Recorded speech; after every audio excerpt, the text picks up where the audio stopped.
जिला प्रशासन प्रयास करू जेते आवश्यक धनराशि झारसुगुड़ा विकास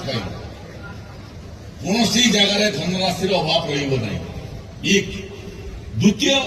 टंकधर बाबू कहते प्रदूषण बाबद हमारा माननीय सांसद विधानसभा ये कथा उठे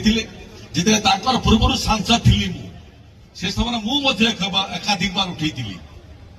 सरकार है ओडिशा रे प्रथम थर जोड़ा टंकधर बाबू उल्लेख करते नियमावली प्रस्तुत है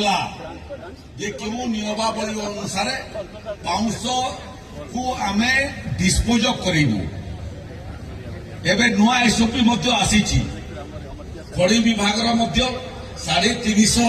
खनि जोटा खनि खनन समाप्त होता राजस्व विभाग में फेरी आनीचु आपको से सब खनि किमिति पाउंस पड़ो रास्ता घाटे पड़ो नहीं तार निर्देशनामा आसी